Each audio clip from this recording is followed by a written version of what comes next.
Seorang pria ditemukan tergeletak tak bernyawa di depan portal kantor atau sekretariat FKUB Kota Batam pada Minggu 20 November lalu. Jasadnya pertama ditemukan oleh warga yang melintas di Jalan Diponegoro, Kecamatan Sekupang, Batam pagi itu. Kondisinya cukup memprihatinkan karena terdapat luka bocor di bagian kepala. Jasadnya ditemukan hanya dengan mengenakan celana panjang dan baju yang sudah terlepas serta masih menggunakan jam tangan. Belakangan, polisi dari Polsek Sekupang yang menyelidiki kasus tersebut mengungkapkan bahwa pria tersebut bernama Mahmud. Pria 46 tahun itu merupakan penjaga kantor FKUB Batam. Selang sehari kemudian, Kapolsek Sekupang membeberkan bahwa pihaknya berhasil mengamankan 3 orang terkait kematian Mahmud. Ternyata Mahmud tersebut tewas setelah dianiaya oleh ketiga orang itu, yakni Andri Priyo Nur Cahya 32 tahun, Firman Putra Gultom 25 tahun, dan Sadam Hussein 32 tahun.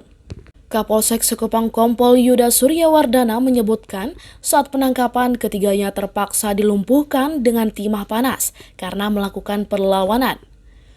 Dari pemeriksaan, ternyata motif pembunuhan tersebut bermula dari korban yang memiliki utang ojek sebanyak Rp100.000 kepada salah satu pelaku. Saat ditagih, ternyata terlontar kalimat yang menyinggung hati salah satu pelaku hingga akhirnya terjadi cekcok. Saling emosi, ketiga pelaku menganiaya korban hingga meninggal dunia. Berawal dari tanggal 20 November 2022, sekitar pukul 8.30, Polsek Sekupang mendapatkan informasi dari warga ke anggota kami bahwa ada penemuan mayat. Setelah adanya informasi itu, saya dan tim langsung mendatangi TKP. Setelah kita lihat TKP, dilakukan olah TKP dengan Inafis Polresta Barelang, ditemukan kejanggalan di mayat yang kami temukan. Awalnya ada bekas luka bocor di kening kepala korban. Berdasarkan hal itu, kami segera melakukan olah TKP lanjutan. Kemudian kami sita barang bukti yang ada di TKP, pemeriksaan saksi-saksi.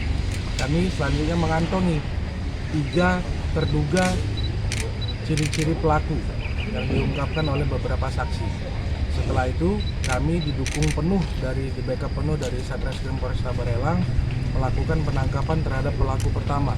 Kurang dari 24 jam, sekitar pukul 11 malam, kami amankan tersangka pertama di rumahnya di daerah Sekupang juga.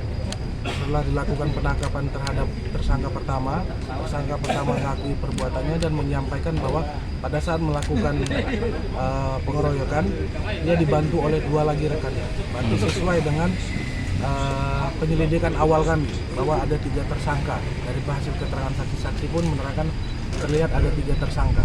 Selanjutnya, 2 tersangka selanjutnya kami amankan di daerah Simpang Dam, Kecamatan Sungai Bedung. Motifnya? Adapun motif peristiwa ini ya diawali dari tersangka 1, inisial AP yang merupakan ojek langganan dari korban. Dia merasa bahwa korban memiliki hutang ke pelaku. Nah, pada saat Sabtu malam sebelum kejadian, ketiga tersangka ini datang ke TKP atas ajakan dari tersangka AP untuk menagih uang langganan yang sering digunakan oleh korban. Terjadi cekcok mulut, selanjutnya korban dianiaya, bahkan sampai dengan korban kita temukan dalam keadaan sudah tidak bernyawa. Berapa nilai utang ojeknya, Pak? Kalau dari keterangan tersangka AP itu kurang lebih 100.000. Oke, siap.